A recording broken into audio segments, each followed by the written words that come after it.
Hola con todos, bienvenidos a la segunda fase de The Road to Smile. Hoy contamos con la presencia de Paola Aldean, que nos va a ayudar con la charla acerca de los aspectos culturales y psicológicos del labio y paladar hendido. Paola es psicóloga de profesión con gran pasión por la gente y su interacción. Psicoterapeuta sistemática breve en Quito y Chile, Master Practitioner of NLP por the Society of Neuro-Linguistic Programming, certificada en Design Human Engineering por Richard Bandler y the Society of NLP Colombia, certificada en Emotional Intelligence with Behavior Engineering y Neuro-Linguistic Programming en Ecuador, certificada como especialista en cambios conversacionales en México, tiene formación élite avanzada en comunicación y desarrollo personal en México y ha sido voluntaria por muchos años de Operation Smile, certificada como Child Life Internationally Credentialed Operation Smile Child Family Advocate y fue asesora latinoamericana de programas estudiantiles. Estamos súper felices de contar con tu presencia, Pau. Puedes comenzar. Hola, muchas gracias.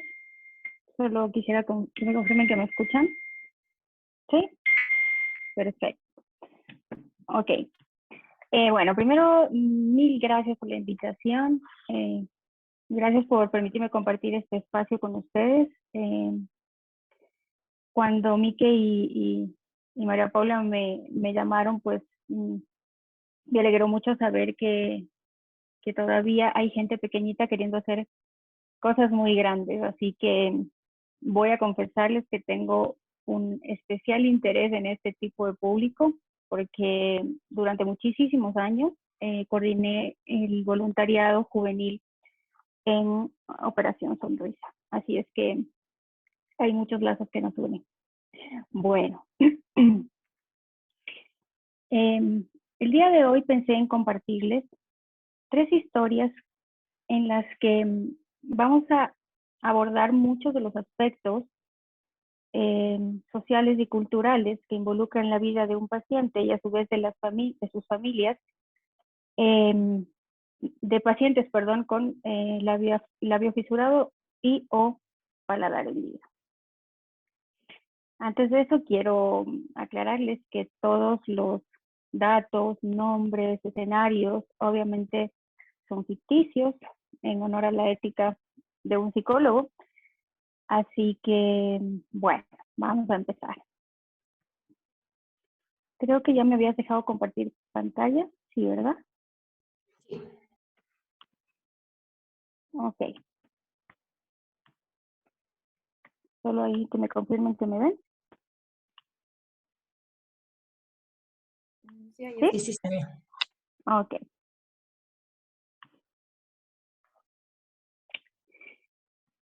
No recuerdo el número de misión, pero sí recuerdo que fue en Quito, en el hospital de la policía. Estaba yo en mi triaje normal cuando el director de la fundación me llamó para que revisáramos un caso. Él estaba bastante ocupado, y me dijo, encárgate y sé extremadamente cuidadosa. Esa frase ya me encendió una alarma. Entonces empecé. El cuadro era el siguiente. Una niña de aproximadamente unos 11 o 12 años, con la cabeza agachada y con una señora al lado que le decía, mija, suba la cabeza. Yo, obviamente intentaba hacer contacto visual con la niña, pero ella no respondía. Hacía de todo para que ella, obviamente, me prestara atención, pero ella seguía cabizbaja y sin pronunciar una sola palabra. Le pregunté a la señora, ¿su hija quiere operarse? Y ella dijo, sí, señorita, por favor, ayúdela. Entonces seguí con la ardua tarea de tratar de tener cualquier tipo de contacto con ella, pero no conseguía nada. Entonces le recalqué a la señora, mire, de alguna manera tenemos que examinarla, así que quiero ver su boca. Entonces ella se acercó a la niña, le levantó la cabeza y le dijo que abriera la boca. Me impactó ver a una niña de esa edad aún con el paladar abierto. Entonces le pedí que me ayude y me deje ver mucho más a fondo. Así que la señora con sus propias manos abrió la boca de la niña. En efecto, el paladar estaba abierto. Entonces aproveché la oportunidad para mirarla y tratar de conseguir ganar su atención. Y le pregunté, ¿cómo te llamas? Obviamente no me contestó y la señora le decía, habla, mijita, habla, aquí te van a ayudar.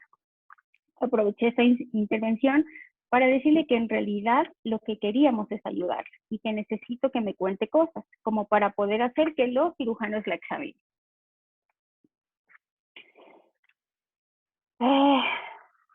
fue un poco complejo porque la señora me insistía que la ayudáramos, pero pues ella no reaccionaba a nada. Le pregunté a la señora, ¿cómo supo de nosotros? ¿Y por qué su hija no fue operada antes? Y ella me contestó, no tengo idea, porque ella no es mi hija. Yo soy su vecina y la recogí, y entonces empezó a contarme una historia que me congeló. Me contó que ellos escuchaban que alguien lloraba en la casa de al lado y trataron de averiguar qué pasaba, preguntando a uno y a otro vecino. Les dijeron que nadie vivía en esa casa, que se había mudado hace varios días, pero de vez en cuando ellos escuchaban un llanto. Fueron a la casa a investigar qué pasaba y encontraron a la niña en un rincón arrimada a una pared. Al ver que no había nadie, la llevaron a su casa y le dieron de comer. Habían pasado varios días desde ese momento. Ella pensó que alguien iba a regresar por la niña y algo así, pero bueno, nada sucedió. Entonces ellos se dedicaron a cuidarla y le enseñaron cosas tan básicas como bañarse, imagínense. Después de algunas averiguaciones y búsquedas, supieron por un pariente familiar de la niña que sus padres la abandonaron y que la niña había sido violada muchas veces por sus tíos, primos y hermanos. Yo estaba en shock. No tanto por la violación, quiero que sepan que eso es muy común en nuestra cultura. De hecho, según el UNICEF, el 75% de las violaciones son de la propia familia. Estaba en shock porque la señora, a quien llamaremos Juanita, me decía lo siguiente. Señorita, por favor, ayúdela. Nosotros y no podríamos pagar eso. Yo me quedé sin trabajo, entonces trato de vender montecito en las calles. Mi esposo sí trabaja, entonces tenemos para comer. Mi hija le están enseñando cosas. Imagínese que le enseñó a lavarse la cara con jabón y juegan juntas. Y María de vez en cuando le sonríe a mi hija. María, mientras le cosía la carita, María, cuéntale a la señorita que sabes jugar, pero dile algo, por favor. Obviamente, mis antenitas de psicóloga se activaron y me preocupé mucho por la situación. Porque al encontrarnos ante un caso de abuso, pues yo tenía que actuar inmediatamente.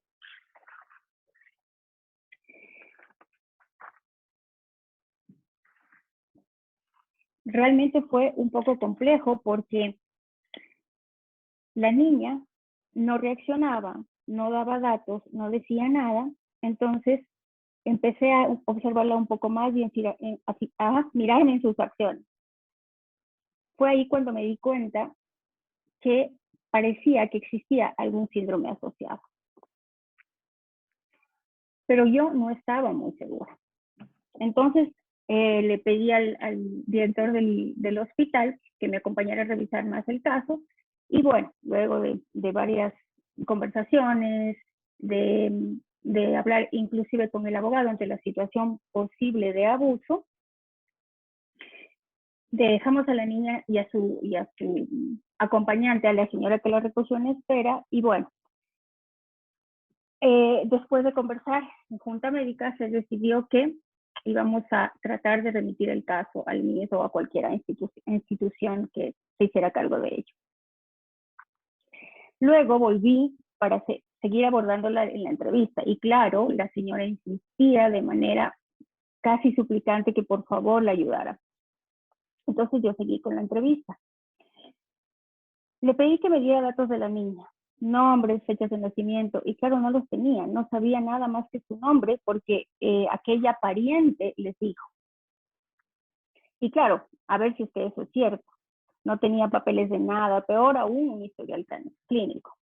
Bueno, así que tomé aire, respiré profundo, me preguntaba, ¿puede caber tanta desgracia en este mundo? Fui por la abogada de la fundación y juntos con una especie de comité, pues como les había indicado, decidimos que al no tener nosotros información de ella, obviamente, y al no poder acceder a un consentimiento legal firmado, no se podía proceder a la cirugía. Me despedí de ella con lágrimas en los ojos. De verdad, para mí fue un shock saber que no podíamos ayudarla, que por más buenas intenciones que teníamos, había una parte legal en la que no podíamos, que no podíamos abordar. Y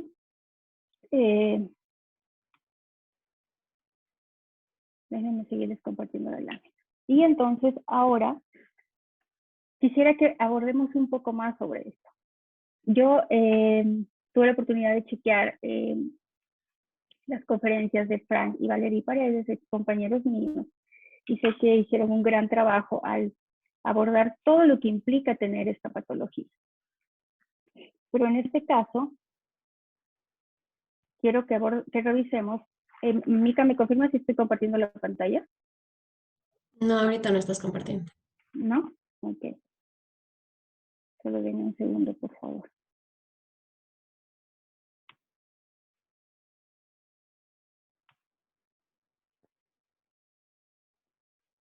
Ok. Perdón, pero no soy muy hábil con esto de la tecnología. Sí, está todo. Y ya. Ok, entonces, como les decía, esta historia tiene mucha información sobre lo que implica que un paciente tenga esta patología. Pero yo quise hoy ir un poco más allá de eso, porque si bien es cierto, esta patología no tiene necesidad o sea, no tiene por qué ser que existan otros síndromes o otras patologías asociadas, sin embargo las existen. Y este fue uno de los casos. Entonces, hablando de la patología como tal, vamos a entender las comorbilidades que se pueden presentar. En este caso, sí existe la posibilidad de que hayan síndromes asociados.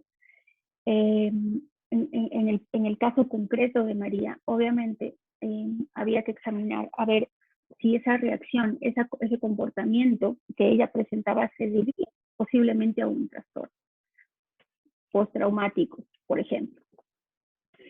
Otra de las cosas importantes es que hay que entender que, imagínense lo que implica que una niña que fue violada toda su vida por su mismo padre, por sus mismos hermanos, por sus mismos tíos, imagínense, hay que entender el contexto cultural en el que ella se desarrollaba, ¿no? Una niña que obviamente al no tener desarrollado su lenguaje, ni siquiera podía expresarse, ni siquiera podía decir qué era lo que le estaba pasando o que si es que algo entendía esto de ella de la situación.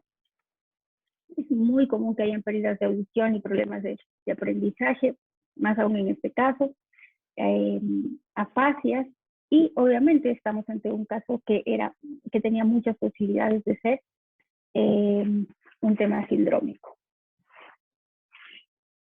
Como les decía, vamos a abordar el impacto psicológico en este caso, obviamente depresión, obviamente abandono al ser una niña abandonada. A mí de verdad no me cabía en la cabeza pensar. La primera cosa que dije, Dios santo, ¿cuánto pudo aguantar una niña sin comer, sin beber agua? Pero ya pueden imaginar cuál es el sentido.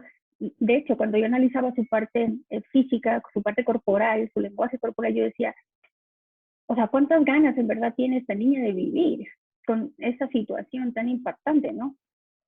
Obviamente la frustración, porque obviamente sí había un desarrollo, una capacidad cognitiva ahí, y obviamente ella nos escuchaba, ella nos oía, yo sabía en ese momento que sí reaccionaba a pequeños estímulos, ¿no? A pesar de no saber en el fondo cuál era la patología completa o todo el cuadro, ¿no? Obviamente la culpa, porque en casos de abuso o de violación siempre está presente esta opción, ¿no? En que los niños, de alguna manera, al no entender lo que sucede, por lo general, tienden a culparse de la situación, más aún cuando hay nadie que les explique nada, ¿no? En este aspecto puedan imaginar, o sea, si la familia, la madre o qué sé yo, quien habrá acompañado, permitía este tipo de cosas, o bueno, posiblemente no las sabía, en algún momento la supo, porque de hecho esa fue la información que uno de los familiares supo dar, ¿no? Y obviamente el miedo. Era impresionante porque era algo muy leíble en su lenguaje corporal, el miedo que ella tenía a estar con otra gente, ¿no? Yo recuerdo clarísimo que cuando su mamá me decía, cuando la señora que la tenía a su cuidado le decía, por favor, dígale señorita, háblale, dile que entiendes, mira. Ella me contaba, ella sí se ríe, porque ahora mi hija le enseñó a pintarse las uñas. Mira, hoy se pintaron las uñas para que venga la misión, guapa, cuéntale. Entonces, claro, imagínense todo el miedo que implica que una persona que está viviendo por esa situación. Créanme, yo tardé semanas con ese recuerdo en mi memoria. A Juanita, es decir, a la señora que lo acompañaba con su traje de indígena, todo roto, que no sabía si le abrigaba o no, a María con su ropita rota y desgastada, igual a su hermana, que en ese momento era su hermana adoptiva, por así decirlo. Nunca había llorado en una misión y esa fue mi primera vez. Al hablar del impacto social y cultural, pues bueno, ya hemos abordado algunas cosas. Es súper importante entender las creencias. Una de las más limitantes son las creencias religiosas. Muchas de estas familias, cuando van a la misión, cuando van a una cirugía pidiendo la operación, obviamente lo primero que nos dicen a nosotros es, lo que pasa es que Dios nos castigó, esto fue un castigo divino. Cuando preguntamos por qué piensan o de dónde vienen, lo que nosotros queremos es abordar más bien antecedentes genéticos para saber si es que hay algo por ahí, ¿no? Como ustedes ya conocen, esta es una patología multifactorial. Y entonces cuando abordamos esas cosas, pues empezamos a entender muchas creencias religiosas, ¿no? Dios nos castigó, es que hice mal esto, o es que me hicieron brujería, es que la vecina me odia, señorita, y desde que me odia, todo en la vida me ha salido mal, etcétera, etcétera, ¿no? Precariedad social, obviamente también entienden o piensan, debido a la falta de información, obviamente que es una enfermedad contagiosa. La precariedad social, obviamente, hay que entender el contexto de gente que vive en extremos no solo de pobreza, sino de escasa nivel socioeconómico, y entonces todo lo que eso involucra tener un evento de estos en su vida, pues obviamente transita en la total ignorancia, ¿no? Pobreza extrema, lo que implica que estas personas no puedan acceder, inclusive, ni siquiera muchas veces acercarse a una ciudad, a una capital, a un lugar que tenga una condición urbana distinta a la que ellos tienen, para buscar información, para pedir ayuda, para saber a quién recurrir, ¿no?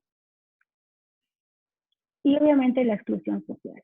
Muchas de las familias, aunque no lo digan, tienen vergüenza de presentar a sus hijos como tal a la sociedad. Y si la misma familia lo hace, ya podrán imaginar qué pasa con la sociedad en sí, ¿no? Ok.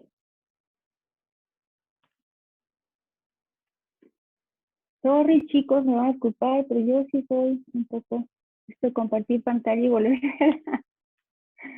Ok, vamos a ver. Ahí dejé de compartir, ¿verdad, Miquel? ¿Miquel? Ahorita no vemos tu pantalla.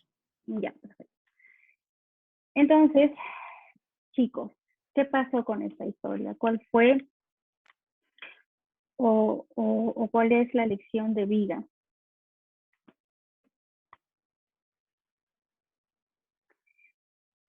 Cuando yo salí de ahí, como les conté, obviamente para mí fue impactante el saber primero que no podíamos darle una mano, porque ya les expliqué todo el contexto, no había no podíamos abordarlo desde la parte legal, pero sí hicimos absolutamente todo lo posible para que esa niña fuera remitida a una institución que sí podía ayudarla, o que al menos podría darle luces, ¿no? a la familia que en ese momento estaba a cargo, ¿no? Yo ya perdí la cuenta de cuántas misiones he asistido. De verdad, ni siquiera sé cuántos casos he atendido. Y quiero que sepan que durante muchísimos años yo pensaba que, que era una buena persona. O sea, no es que piense que soy una mala persona ahora, todos los días intento ser una buena persona, pero para mí ese caso realmente me caló profundo como ser humano, no solamente como psicóloga, porque mientras mi ego era grande y yo decía, wow, yo dedico tantas horas al año para hacer esto, eh, voy 5 días a trabajar casi 20 horas diarias, en donde el cansancio es brutal, en donde el esfuerzo es muchísimo. Yo decía, o sea, qué bien que me siento, soy una gran persona porque realmente estoy ayudando. Y encima todas esas horas que les estoy dedicando, en pocas palabras, chicos, yo me sentía lo wow del wow todo porque decía, estoy haciendo algo por esta sociedad. Y qué bien sentir eso. Pero para mí, Juanita realmente fue una lección de vida porque mientras yo creía que estaba dando lo mejor o básicamente lo que tenía, porque para mí implicaba dejar 5 días de mi vida, mi familia, viajar, sí dejar la consulta, sí dejar algunas cosas importantes, pero no estaba perdiendo nada.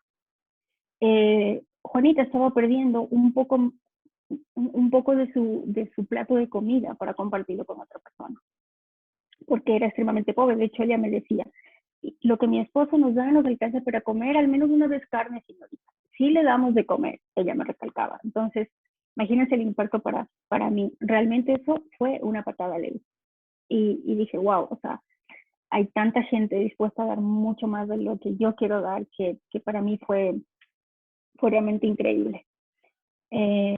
La generosidad en toda la expresión de la palabra, una mujer dispuesta a darlo todo por una persona que ni conoce, que no tenía ni idea de quién era, y obviamente, como les digo, dispuesta a darlo todo, ¿no?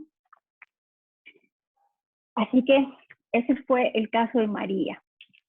Ahora me encantaría comentarles la otra historia que les tengo preparada.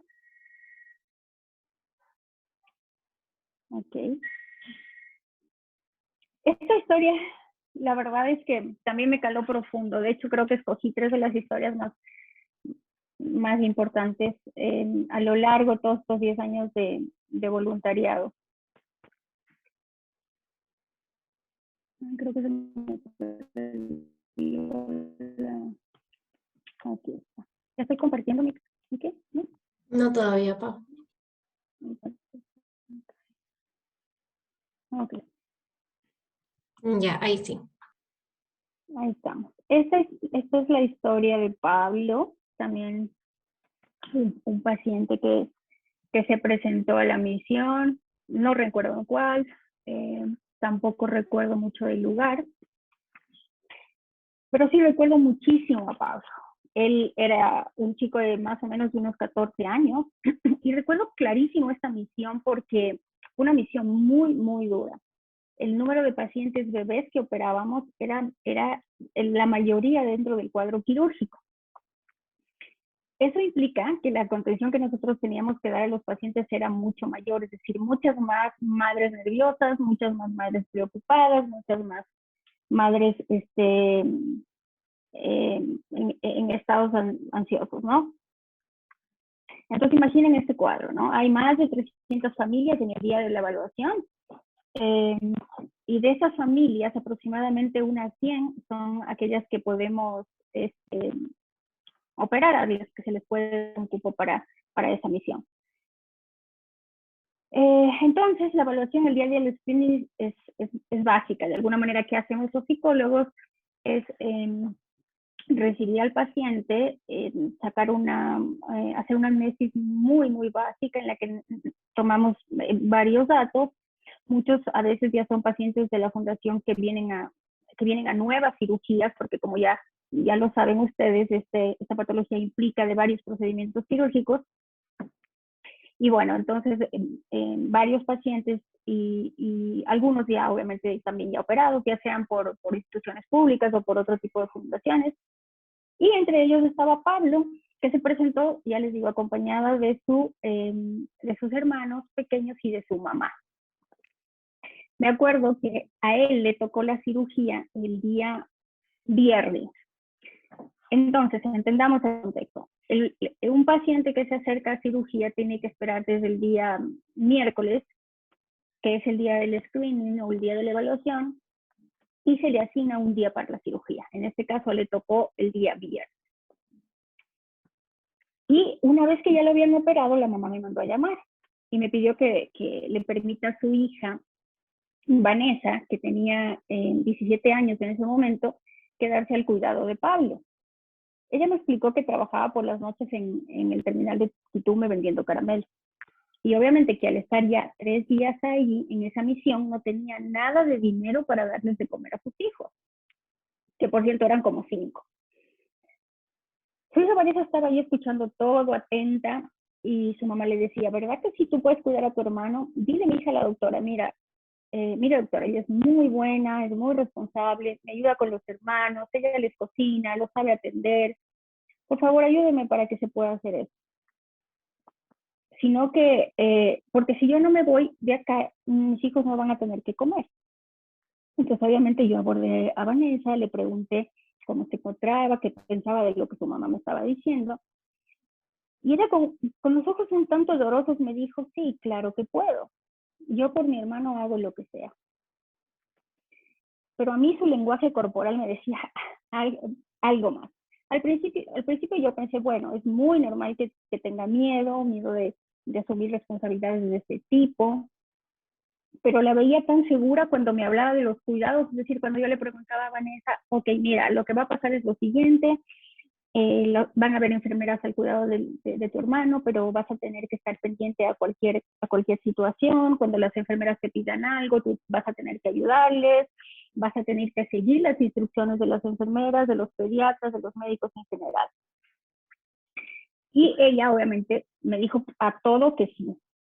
Aceptamos la petición de la mamá dada las circunstancias, entendiendo el contexto, entendiendo que era un caso un tanto especial, porque yo le pregunté, le decía, pero ¿tiene alguien, un tío, un abuelo? Entonces ella siempre me recalcó, obviamente la mamá me decía, no, nosotros somos solos.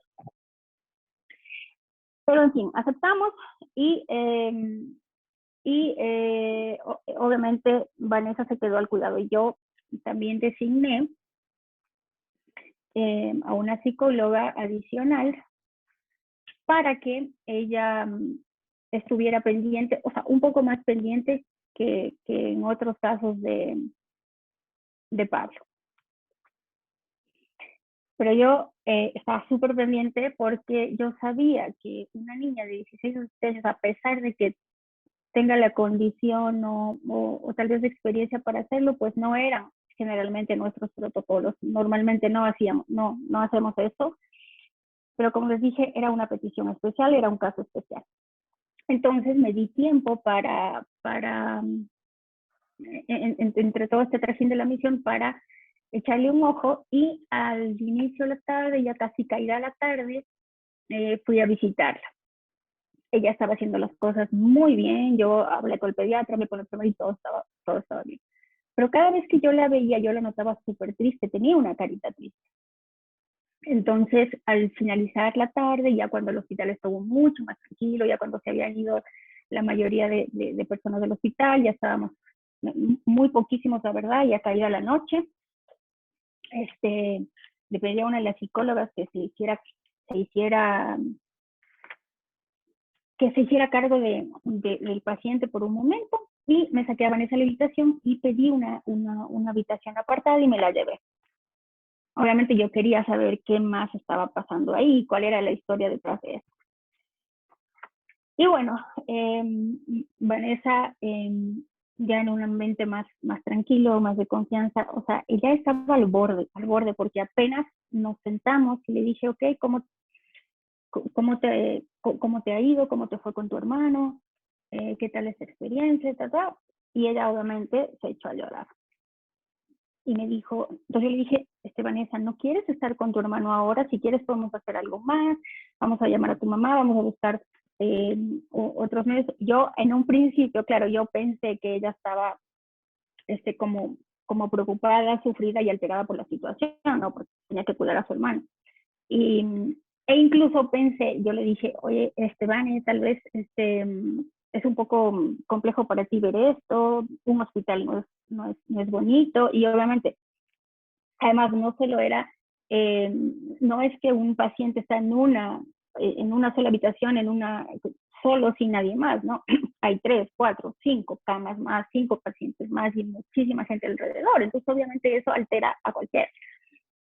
Y pensé en esa posibilidad, dije, ok, voy a ver cómo se soluciona. Entonces ella me dijo, no, yo me siento bien, yo estoy muy contenta por mi hermano está contento, eh, y yo por él hago lo que sea, yo estoy feliz por él, muchas gracias y todo lo demás. Bueno, entonces luego de la conversación, ella me dijo y me contó, ¿no?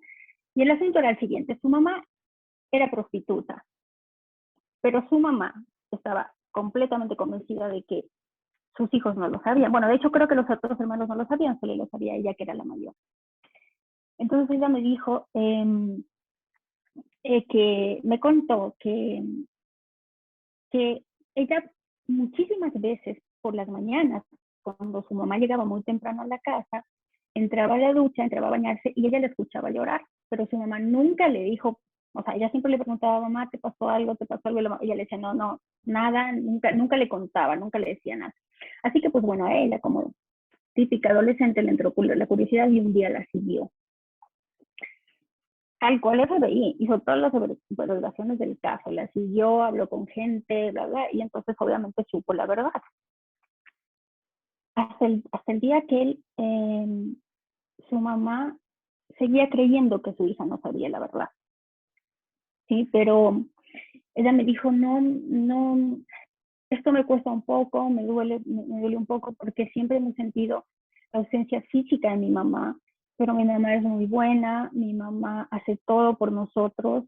Eh, Cuando yo le pregunté cómo se sentía, me dijo, es que esta es nuestra realidad y si mi mamá no fuera lo que es, yo no podría comer. Mi hermano no viviría y mis hermanos tampoco podrían comer. Y bueno, lloró, se descargó, hice la contención que tenía que hacer. Eh, Hablamos mucho, me contó de sus anhelos, de sus sueños. Ella me decía, yo quisiera, no sé, quisiera tener una vida un poco más normal, quisiera poder salir con mis amigos al cine o irme a una fiesta, pero no puedo porque tengo que ayudar a cuidar a mis hermanos, tengo que lavar la ropa, tengo que ayudarle a mi mamá en la casa porque mi mamá llega súper cansada y en el día si yo no le ayudo, pues no podemos, no avanzamos, tengo que vestir a mis hermanos, tengo que ayudar a prepararles el almuerzo, tengo que ver que todos se vayan bañados a mi escuela, puedo imaginar todo lo que implicaba toda esa responsabilidad. Y entonces ella me decía, y adicional a eso, tengo que muchas veces apoyar a mi hermano. Me duele lo que le pasa porque he tenido que pelearme, he tenido que pegarme, y una vez me rompieron en la cabeza, un chico me rompió la cabeza en el colegio porque yo defendía a mi hermano, porque él lo estaba atacando, les estaba burlando de él. En fin, Pablo, por su parte, ha intentado adaptarse a la realidad, a su cirugía, a esta nueva oportunidad obviamente, me acuerdo que le habían cerrado una fístula, entonces él estaba emocionado por eso, porque claro, ya no iba a tener las mismas complicaciones que tenía antes. Pero Pablo también en algún momento se quebró y lloró y me manifestó de que a pesar de que entiende lo que está pasando, a pesar de que sabía que su mamá tenía que irse, él hubiera querido que su mamá esté ahí. Acompañándolo en esos momentos de dolor físico más que nada, ¿no? Él salió más animado, como os decía, se le corrigió la fístula y de verdad nunca, pero es que nunca voy a olvidar este caso, nunca voy a olvidar a Pablo, pero sobre todo nunca voy a olvidar a la valiente de su hermana, Vanessa. ¿Qué tenemos que entender en el ámbito psicológico, en este caso que les estoy compartiendo?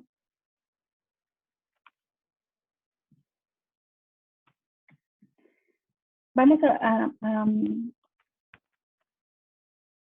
no estoy compartiendo pantalla ahorita, ¿verdad, Nico? Sorry, yo con la preguntadera. Ahí. Okay. ¿Qué vamos a entender? En primer lugar, la patología. Como ya les había dicho, sí, bueno, esa era una común, vamos a decirlo común, porque en realidad hay que entender bien que esto no es un tema común. Si bien es cierto, le pasa a muchísimos niños, hay muchos niños que nacen, se estima que 1 de cada 600 en el mundo nacen con esta patología, y que aparentemente sea como tal, la pura patología, no es una fisura unilateral, bilateral, palatina, labial, lo que ustedes quieran, ¿no? Y que ya debieron haber aprendido mucho estos en sus conferencias anteriores. A pesar de eso, obviamente hay que entender cuál es el impacto psicológico que sucede aquí, ¿no? Para empezar, una familia muy disfuncional, entendamos como disfuncional al hecho de que una hermana mayor asume el rol y el cuidado de sus hermanos, ¿no? Y es básicamente un rol que no le compete, que no le pertenece. O sea, si nos vamos al transitar normal de una vida, en la vida de una persona, o sea, a nadie le compete ser, a un hermano no le compete ser cuidador de su otro hermano, porque ni siquiera puede enfocarse o dedicarse a sus propias cosas porque tiene responsabilidades que, si bien es cierto, podemos entender en la parte cultural, ¿no? Si bien es cierto, es muy común en nuestras culturas, sí, ustedes habrán visto, es muy común, eh, no es necesariamente lo adecuado, ¿no? Entonces, ¿qué hay? Hay una carga de responsabilidades en un pariente directo, que en este caso era su hermana mayor, ¿no? Volvemos al impacto psicológico, que es la culpa, el miedo, la injusticia, muchas veces, y en este caso, tanto en Pablo como en Vanessa, como en la mamá, ¿no? O sea, qué injusticia tener que yo dejar muchas cosas que quiero, que anhelo en mi corazón, para tener que hacerme cargo de algo que no me compete. Pablo se sentía muchas veces, cuando yo hablé con él, pues sí, nuevamente, lo mismo de siempre, ¿no? En el colegio me miran mal, todos me miran raro, no tengo amigos a causa de estas cosas, etcétera, etcétera. Y obviamente la mamá, que ya podrán imaginar todo el impacto psicológico que carga la mamá, ¿no? Con la responsabilidad que se implica y con la culpa de saber que obviamente está haciendo algo que no está bien juzgado por la sociedad, ¿no? La sobreprotección, sí, porque lo uno lleva a lo otro. La culpa lleva a la sobreprotección. Es decir, la mamá, yo pude ver, fue muy evidente que la mamá de Pablo tenía cierta tendencia a proteger a Pablo más de lo que debía, porque una, por el contexto, por todo lo que vive en la escuela, y otra, por sentirse ella responsable de las cosas que aparentemente no está haciendo como madre, ¿no? Y que le estaba delegando a su hija. Y bueno, ya se los dije, ¿no? El impacto social y cultural aquí sería el bullying, ¿no? La estructura familiar disfuncional que recae también en un impacto más allá, inclusive dentro de lo escolar, ¿no? Vanessa me decía, cuando me tocan, cuando hay reuniones en el colegio, tengo que ir a ver qué pasa con mi hermano, cuando hay algo pasa con mi hermano a nivel académico, la que voy soy yo, ¿sí? Porque en su casa siempre estaban corriendo el día, siempre estaban todos apurados, siempre haciendo cosas, siempre tratando de salvar la situación, por así decirlo, ¿no? La exclusión social, sí, que ya lo hemos visto. Estos niños son completamente rechazados, no hay una educación, por así decirlo, en la sociedad de lo que implica esta patología. Muchas veces la ignorancia de la sociedad tiende a pensar de que estos niños, estos chicos, tienen una incapacidad intelectual, y eso no es así necesariamente.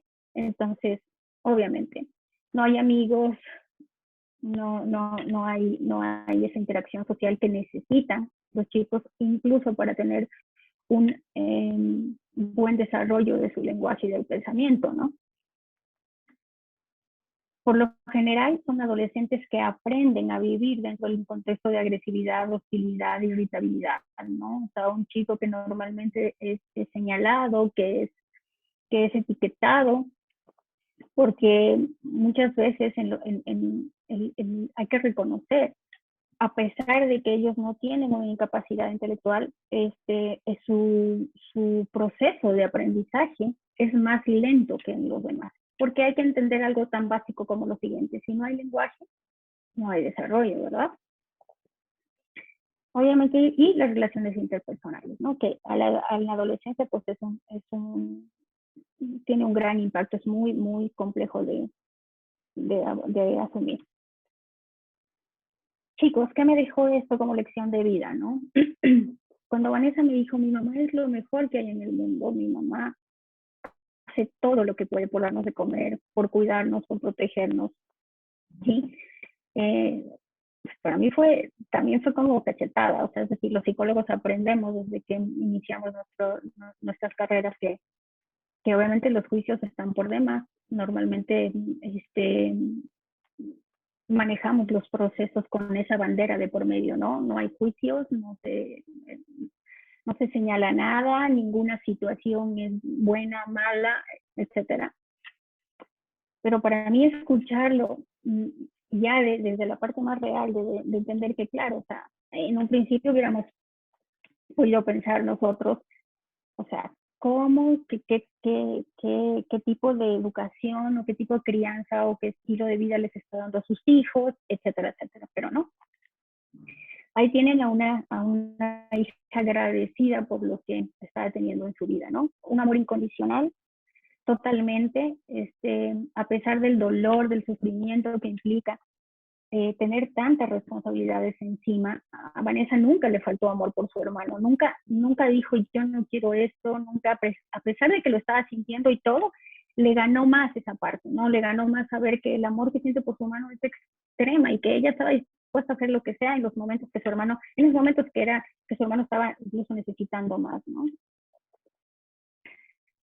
Y cuánto estás dispuesto a dar por los demás, ¿no? Una renuncia a muchas cosas que son cómodas para nosotros, porque ella bien pudo haber hecho, mamá, no sé, o sea, yo no puedo, yo no sé qué voy a hacer aquí en el hospital, y si me preguntan esto, y si me dicen esto, y si me dicen lo otro, yo no puedo, ¿no? Pero no, ella afrontando la situación, ¿no? Y ayudando a su hermano. El siguiente y último caso tiene que ver con un chico muy, muy especial, un chico súper carismático, increíble, que tenía la siguiente patología. Muchos de ustedes tal vez la habrán escuchado alguna vez, es el síndrome de Klippel-Feil.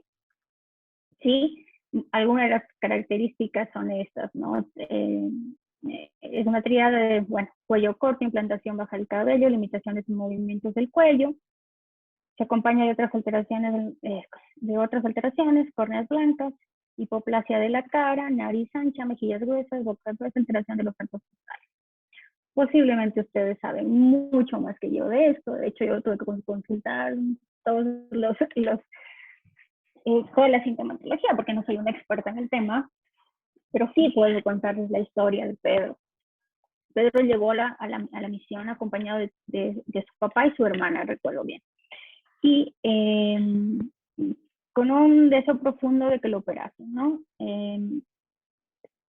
No fue al día de la evaluación, porque me parece que a ellos les avisaron un poquito más tarde, porque yo tengo un recuerdo de que a mí me llamaron cuando ya estábamos el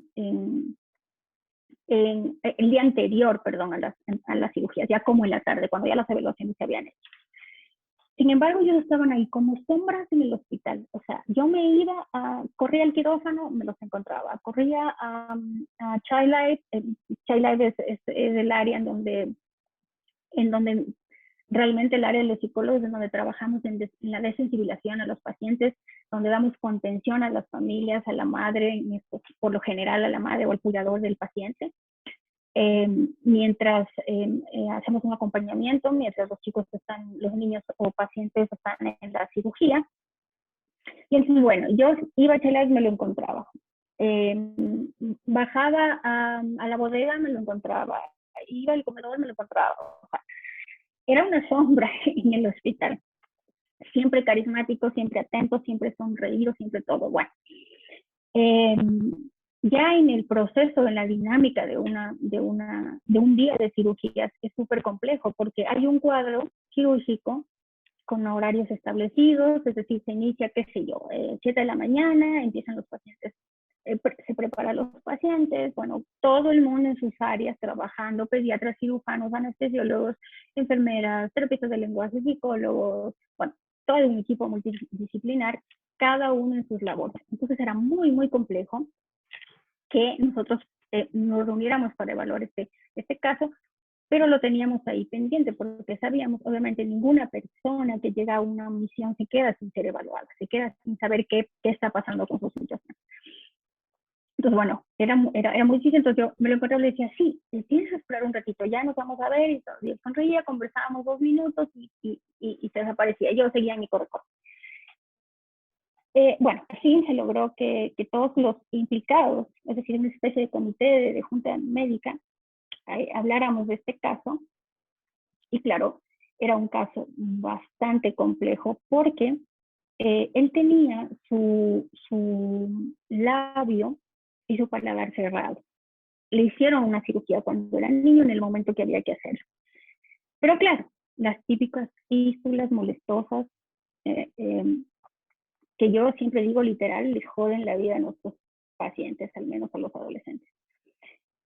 Y al él tener esta patología, era súper complejo el proceso de intubación. O sea, era casi mejor dicho, un tema imposible, súper difícil de manejar. Sin embargo, el comité decidió que se va a hacer el intento. Y para esto, obviamente, había que desarmar todo, armar y desarmar toda una dinámica en misión. Porque, como les decía, se tiene un cronograma específico y entonces se decidió que se lo iba a hacer a última hora de la tarde, se escogió a los médicos que podían hacerlo. De hecho, un anestesiólogo que yo me acuerdo clarísimo que dijo, no, yo lo intento porque lo intento con toda la voz, el corazón, la voluntad y las ganas de poder hacer esta cirugía. Pero claro, había que hacerlo ya pasada la tarde, que asimismo que los quirófanos estén un poco más despejados, que ya no haya tanto movimiento, tanta locura y todo, pues para dedicarle especial atención a este caso. Mientras esto pasaba y los días pasaban, obviamente Pedro y yo nos hicimos panas del alma. Tener nada, solamente una huasca enrollada. Entre tanto, perdón, me asusté con el, bueno, entre tanto, ellos, y yo me acuerdo que le entraba Chayla y se sentaba a mirar todo lo que los psicólogos nos decíamos y todo lo que hacíamos con las madres y los padres. Y él decidió que de vez en cuando interrumpía mi conferencia y les decía a las mamás o a los papás, les decía, crean, cuando sus hijos salgan de ese quirófano van a ser unos niños nuevos y ustedes van a estar felices. Y hablaba con ellos, interactuaba, era un chico hiper mega sociable, o sea, súper comunicativo, súper expresivo. De hecho, me contó que era, bueno, él era baterista, imagínense, con esa condición, y era baterista de un grupo, de una banda. Y obviamente eso, yo entendía que eso había hecho que su desarrollo social sea un poco más avanzado que en otros casos, ¿no? Pues como les digo, muy sociable, hablaba, conversó y todo. Incluso yo recuerdo que les hacía la broma a las mamás que estaban ahí, les decía, ustedes no saben, pero esto es un pacto entre él y yo. Yo lo contraté para que hoy día esté aquí con ustedes dándole ánimo. Y de hecho les decía, mejor voy a dejar que él hable porque él está mejor que cualquier psicólogo y etcétera. Bueno, y así pasaron las horas, llegó hasta que llegó el día de la cirugía. Su papá y su mamá y su hermana nunca se despegaron de él, igual también como sombras en el hospital, de arriba abajo, hablando con el uno, hablando con el otro. Yo denotaba mucho interés de la familia, mucho apoyo, muchas ganas de ayudarlo y de que nosotros pudiéramos hacer algo también por él, ¿no? Bueno, llegó el día de la cirugía. Nosotros como psicólogos tenemos que estar también dentro de lo que implica el proceso del consentimiento informado al paciente. Y recuerdo clarísimo que le dijimos a Pedro, ¿tú quieres, quieres operarte? Y él, sí, claro que quiero, por favor, procuren hacerme la cirugía y todo. Conoces las implicaciones que tiene esto, sabes el riesgo que implica, no es una cirugía común. Y él se las sabía todas, es que él decía, sí, yo lo sé, y hasta nos hablaba en términos técnicos, yo sé que esto es difícil, pero por favor, inténtenlo. Voy a reconocer que durante todo este proceso nosotros, obviamente como el director ejecutivo y con algunos médicos más, dudamos de hacer el procedimiento y dijimos, esto es un poco complejo, pero él y su carisma y sus ganas y toda esa luz que él empleaba para nosotros era como, ay, sí, vamos a intentar. Y entonces le dijimos, ok, ¿sabes? ¿Estás de acuerdo con todas las complicaciones que esto implica? Y ¿quieres hacerlo? Sí. Y fue ahí cuando a mí me impactó algo que él dijo. Él me dijo, yo quiero hacerlo. No importa si dejo mi vida en esa camilla. Yo quiero que lo intente. Bueno, entró a la cirugía, se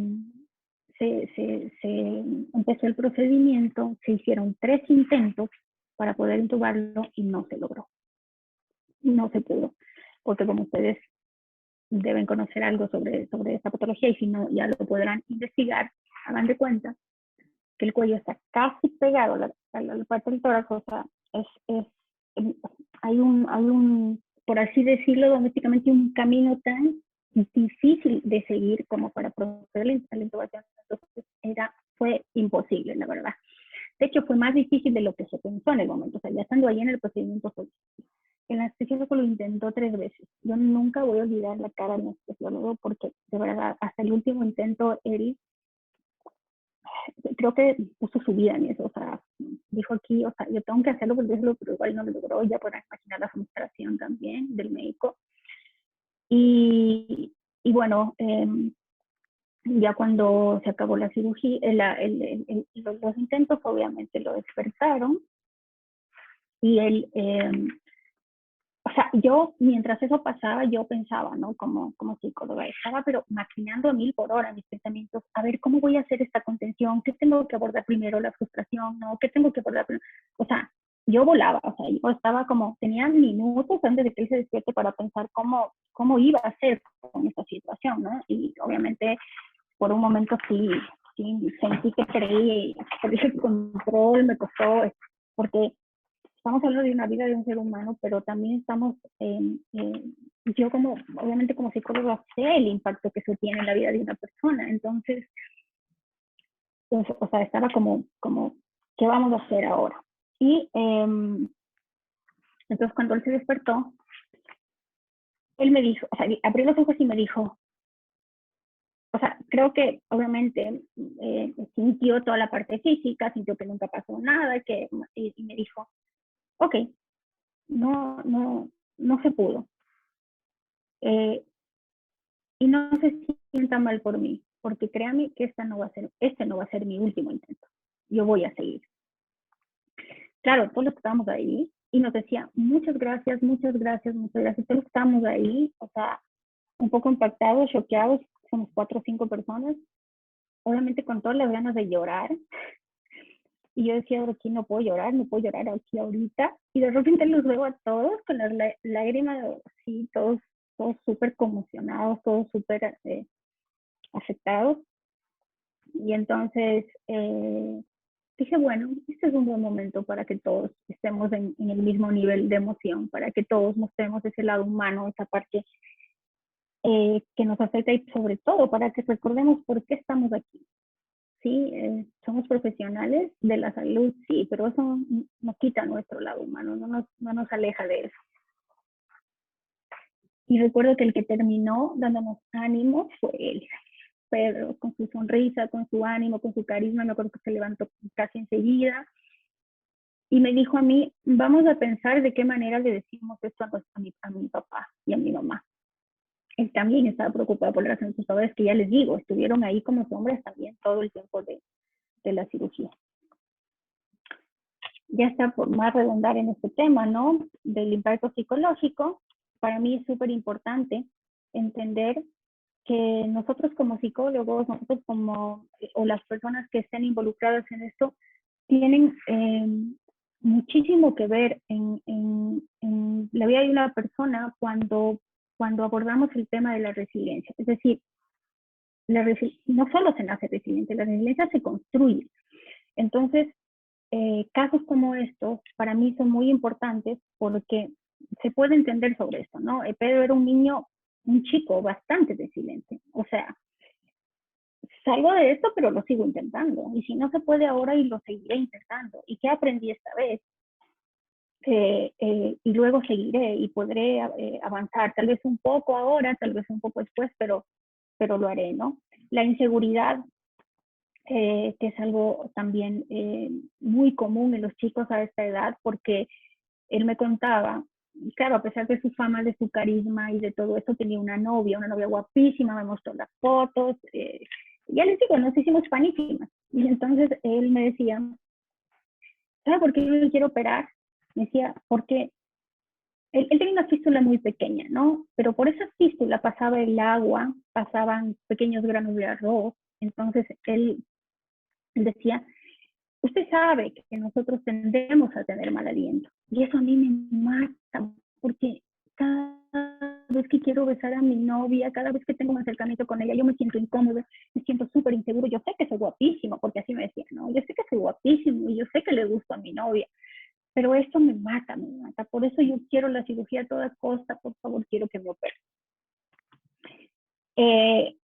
Una autoestima variable, ¿no? Una persona que está transitando entre ese mar de emociones de que una vez me siento bien, otra vez no me siento bien. Él tenía mucho apoyo de su familia. La familia es un factor muy importante a la hora de formar las raíces de un buen autoestima en una persona. Entonces él tenía todo eso era muy favorable para él.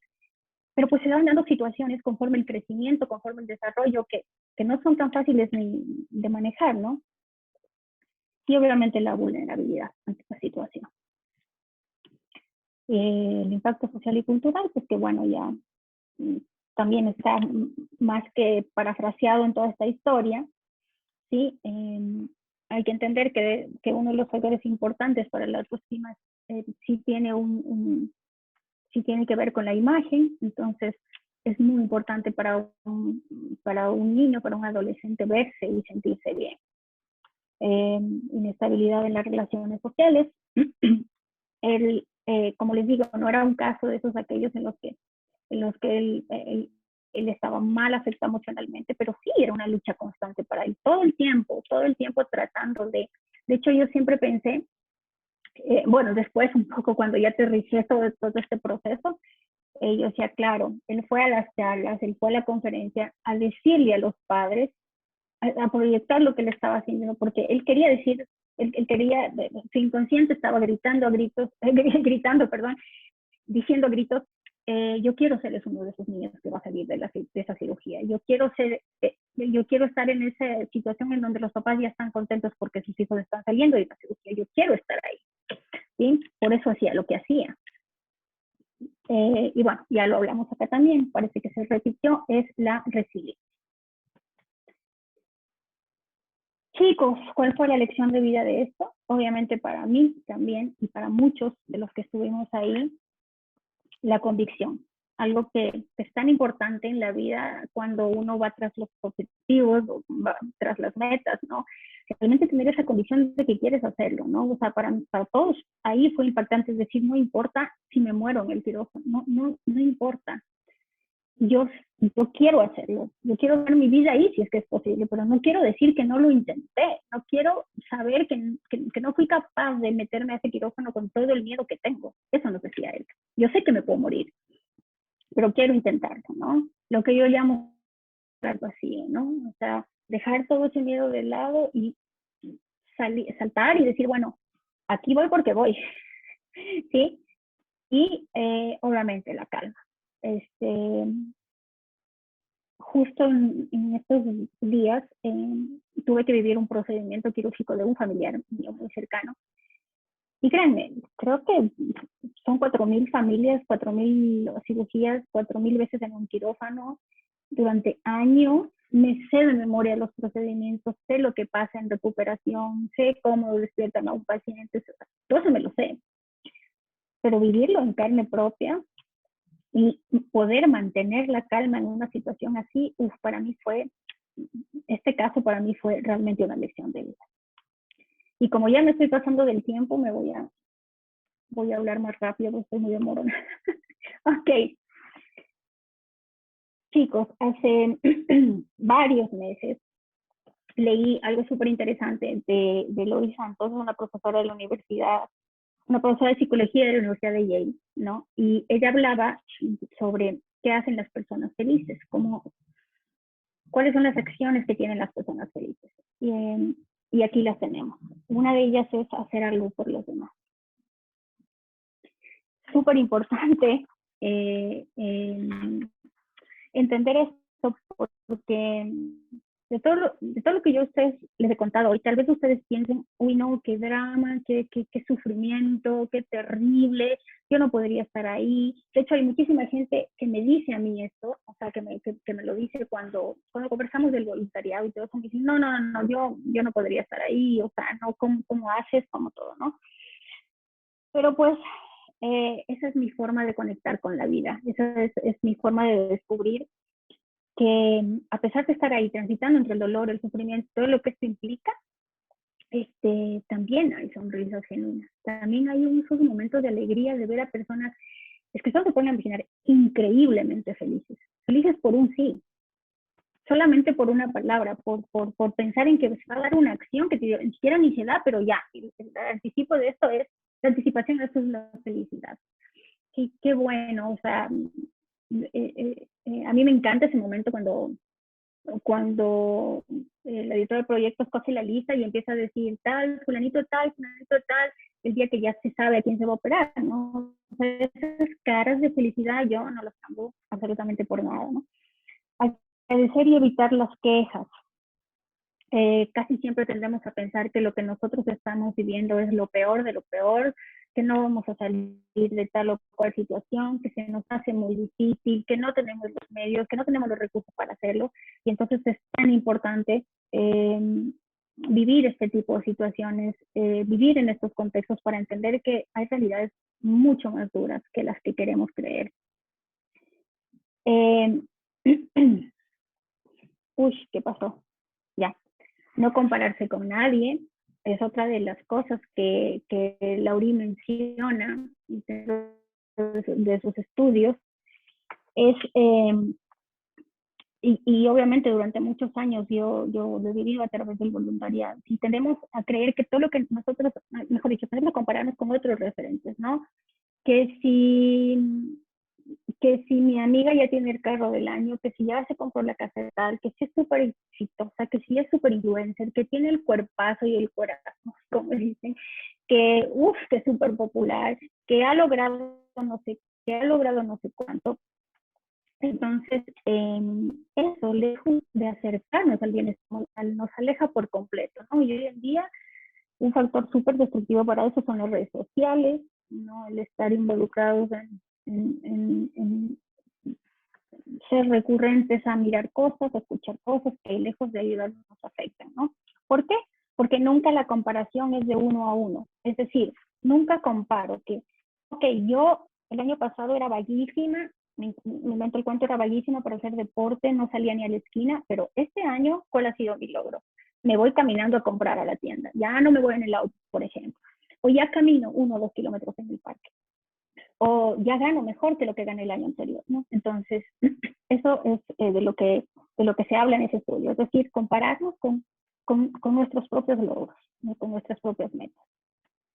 Y lo anterior es, la última, perdón, chicos, que es procurar estar con personas felices. Ya se los dije, ha sido un grato este mismo ambiente, este mismo contexto a mí me ha permitido entender lo importante que es estar cerca de personas que obviamente están en un estado positivo de emocionalidad. Y para finalizar, chicos, quiero dejarlos con esta reflexión. no importa, de hecho, no sé si lo notaron al principio de la conferencia, 2 veces o 3 veces me quedé callada porque me quebré un poco. O sea, para mí recordar esas historias todavía me mueve el piso, todavía me hace sentir cosas. Y, y yo pude haberles contado estas historias hoy, les pude haber llegado a su corazón, pude haberles aportado a nivel académico, a nivel de sus logros, de lo que quieren hacer, sí, pero no hay nada como vivirlo. Sí, una cosa es todo lo que te cuenten y otra cosa es vivir la experiencia de todo esto. Yo sobreentendería que si hoy están aquí en un sábado, pudiendo estar durmiendo, o capaz pudiendo, no sé, estar haciendo otro tipo de cosas, entre comillas, más entretenidas, están aquí hoy compartiendo este espacio, dedicándole tiempo a algo que entiendo que les gusta mucho, ya sea la medicina o ya sea el voluntariado. Pero no es igual, no es igual, así que yo los invito a experimentar. A mí me encanta esta frase de todo, haz lo que puedas con lo que tengas en donde estés. Para mí, las 3 historias que les acabo de contar, sumadas de muchísimas, muchísimas más que he vivido durante mucho tiempo, tiene que ver con cuánto estoy dispuesto a aportar, como sea, de la manera que sea. Yo y varios, no sé, tal vez algunos de ustedes puedan validar lo que voy a decir ahora. El voluntariado de los chicos les ha permitido hacer cosas que capaz no imaginaron en su vida. Es decir, ay, se supone que hoy voy a llenar una ficha. No, no, no, te toca cargar la caja de la bodega o del carro acá, o ve por tal cosa, o acompaña a la señora que desayuna, o agárrale la chompa, o cógele la pañalera, o cosas tan lindas como carga a este bebé, o ayuda, cómo se acompaña a la enfermera en la recuperación, o que estés pendiente de determinada cosa, o inclusive ingresa al quirófano de cómo es una cirugía. Así que, como fuere y donde fuere, chicos. Y la última que me encanta también, que dice, todo el mundo quiere ayudar a salvar el mundo, pero nadie quiere ayudar a mamá a lavar los platos. Chicos, entiendo que ustedes algún día van a ejercer como médicos una profesión valiosa, muy humanista, linda, encantadora, pero no se logra no se logra tener éxito si no empezamos por casa, si no empezamos por algo tan básico. Esto es solamente una analogía, pero pues entiéndase que si queremos hacer cosas grandes, tenemos que empezar por hacer cosas pequeñas. Entonces, mi pregunta de hoy es, ¿qué harás tú? Muchas gracias. Ya sé que me demoré un poquito, sorry, lo siento. No, Pau, tranquila, muchísimas gracias, estuvo increíble, de verdad. Chicos, ahorita les mando el link de asistencia para que todos llenen y hasta eso, por favor, todos los que tengan preguntas, alcen la mano y les vamos dando la palabra, ¿ok?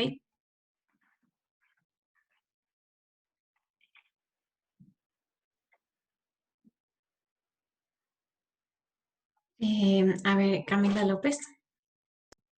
Ya, hola Pau, yo quería preguntarte que, o sea, ¿qué tanto afecta en el contexto familiar como en el caso de Pablo, en su recuperación luego de la cirugía? Porque entiendo que es bastante fuerte y qué se debe hacer en este caso para que no afecte tanto como que después. Buena pregunta. Es por ello que yo abordé básicamente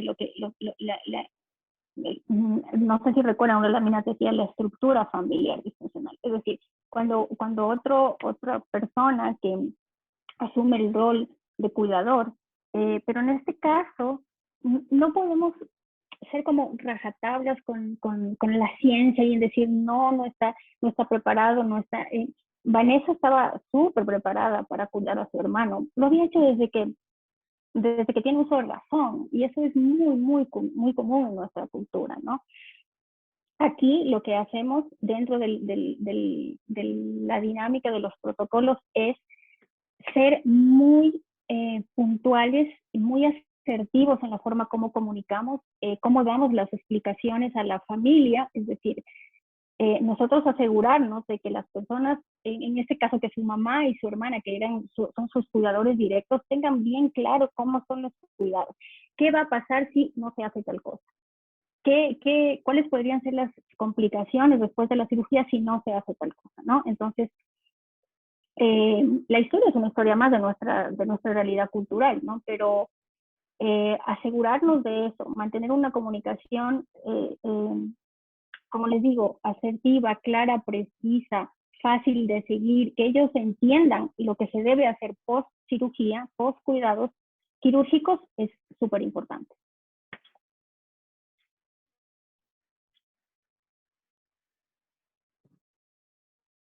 Muchas gracias, Pau. La siguiente de Valerie, por favor. Hola, sí. Perdón, una cuestión. Yo tenía una pregunta exactamente del voluntariado. Quería saber más o menos cómo funciona, específicamente como que para el área de psicología. Bueno, entonces vamos a comentar.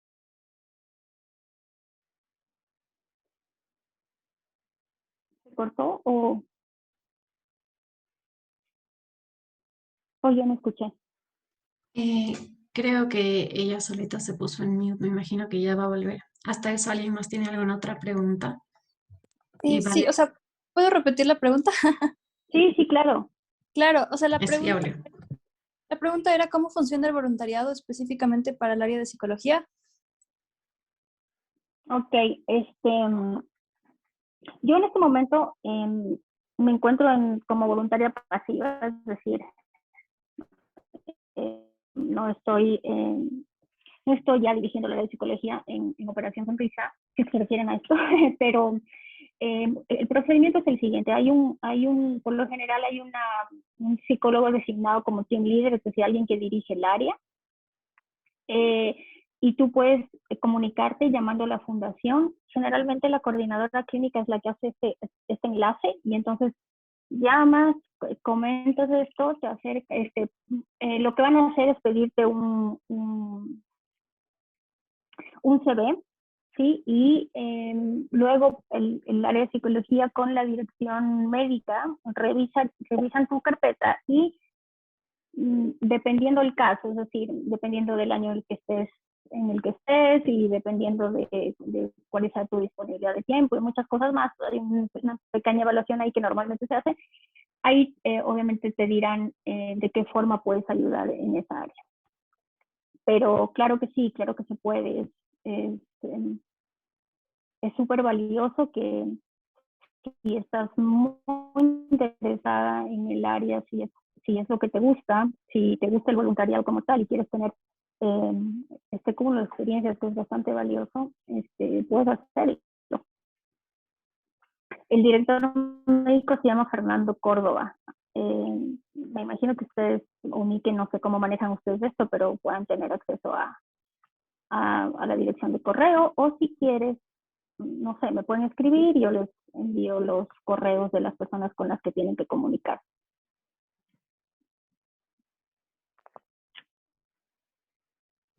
Muchas gracias, Pau. Ahorita no hay nadie del público levantando la mano, pero yo tengo una pregunta para ti. Entonces, Claro. en caso de los voluntarios juveniles que estemos en misión, ¿cómo deberíamos actuar nosotros al momento de encontrarnos casos como los que mencionaste hoy? Bueno, va a depender, ok, el voluntariado juvenil, de alguna manera, tú que has estado ya muchas veces viviendo una experiencia voluntaria, es decir, el voluntariado juvenil eh, de alguna manera tiene mucho rol. Yo digo que son los todólogos los más importantes en las misiones porque, o sea, les toca hacer todo. Bueno, cuando digo todólogos no significa que ya se hicieron cirujanos y van a entrar a una cirugía ni nada, mucho menos. Me refiero al accionar, es decir, les toca hacer de todo. Y dentro de la misión, pues sus labores son infinitas, o sea, ya les digo, desde cargar una caja hasta ayudar a contar material quirúrgico o medicación, o pásale el agua tal, o pásale, o sea, son muchísimas las funciones que hacen dentro de la labor. Y todas aquellas acciones que hacen son súper importantes para el crecimiento. Yo he conocido muchísimos estudiantes que han vivido esta labor del voluntariado desde que son chiquititos, o sea, desde que tienen 13, 14 años, como es el caso de los colegios. Y no he conocido, créanmelo, no he conocido una sola biografía que no haya que no haya dicho, sentido o expresado de que eso no ha sido algo muy valioso en sus vidas, de que hay algo que los haya movido, de que hay algo que les haya tocado en su calidad humana. No conozco, o sea, no alguien diga, ay, no, esta cosa no valió, no sirvió, sea lo que sea. Y la experiencia que viven obviamente, desde su etapa, incluso desde su edad, es súper diferente y es súper valiosa. Cuando están en misión, obviamente hay muchos, sí voy a confesar, hay muchos momentos en los que hay impactos emocionales, porque no es fácil vivir una misión, y mucho menos desde tan temprana edad, o sea, ver muchas cosas a las que uno ni siquiera se imaginaba. De hecho, voy a contar que en la historia a ver, es que como inventé los nombres, tengo que pensarlo bien, que en la historia de Pablo, cuando estábamos en este relajo de que hacemos, lo dejamos, que la cuide, no la cuide, que esto, etcétera, me acuerdo clarísimo que había una niña de un colegio estudiante que estuvo atrás mío, o sea, estuvo como haciendo este tema, porque estuvo como acompañada, tuvo feeling con Hilaria, dijo, Pau, yo te quiero ayudar a ti, bueno, pues ahí estuvimos en eso. Y me acuerdo que cuando yo salía del ascensor en estos corredores, la encontré allá en el piso llorando. Claro, obviamente me acerqué y yo, ¿qué te pasó? Nena, ¿qué fue lo que pasó? Y entonces ella me dijo, es que Pau, tengo una culpa, tengo un sentimiento horrible, quiero llamar a mi mamá, así que graba a moco tendido, como decimos, ¿no? Quiero llamar a mi mamá, yo, ¿pero qué pasó? Cuéntame, dices que yo no puedo creer que mientras yo mando a mi mamá botando en mi cuarto, mientras yo le cierro la puerta, muchas veces le he lanzado la puerta en la cara, le he gritado y le he dicho que se largue, que no me moleste, que se vaya de mi vida, que desaparezca de mi vida. Hay una niña allá pidiendo con todo su corazón, con toda su alma, que su mamá esté ahí acompañándolo. Entonces, que están viviendo una situación en la que su mamá casi nunca está, que es súper difícil, o sea, la niña estaba choqueada, ¿no? O sea, dijo, no, me siento súper mal. Entonces, ok, ya, cuando paró de llorar, la tranquilicé y todo, y obviamente también me toca a veces hacer contención a los voluntarios, le dije, ok, ¿qué quieres hacer? Y a mí dijo, quiero llamar a mi mamá. Así que la llamó, lloró, le pidió perdón, le dijo, lo siento por todas las veces que te quise alejar de mi vida, y bla, bla, bla, bla, bla, bla. Entonces, esta dinámica es muy común en las misiones, y obviamente dejan huella, y dejan huella para toda la vida, y dejan huella para que cada día nos levantemos queriendo ser mejores personas, obviamente. Yo lo que siempre les digo y les diré a los voluntarios es que cuando vayan a una misión, vayan cero expectativas. O sea, cero expectativas. Es decir, voy a ser médico, voy a ser psicólogo, sí, pero quiero estar más abierto y más receptivo a saber qué voy a aprender de eso. Tal vez hoy no aprendo más sobre una fisura labial, o tal vez no entre al quirófano a ver la cirugía como tal, o tal vez no sé, no llene el registro, la historia, lo que sea. Pero a lo mejor me voy a llevar una experiencia más grande, más profunda. Pero si no estamos abiertos y receptivos a hacer esto, pues no va a ser tan bonito. Eso les diría. Muchas gracias, Pau. Parece que ya no tenemos más preguntas, así que, bueno, Clarita, te doy la Ok, palabra. Listo, muchísimas gracias, Pau, por estar aquí presente, por apoyarnos en nuestro increíble proyecto. En verdad, nos hace demasiado felices poder contar contigo. Y de igual forma, gracias a todos los participantes por estar una vez más aquí presentes. Y pues nos vemos con todos mañana, que es nuestra última fase ya del proyecto. Recuerden que mañana se tratarán acerca de las misiones médicas y en sí de los beneficios que trae el voluntariado. Así que traigan consigo todas sus preguntas y les esperamos mañana. Muchas gracias a todos. gracias.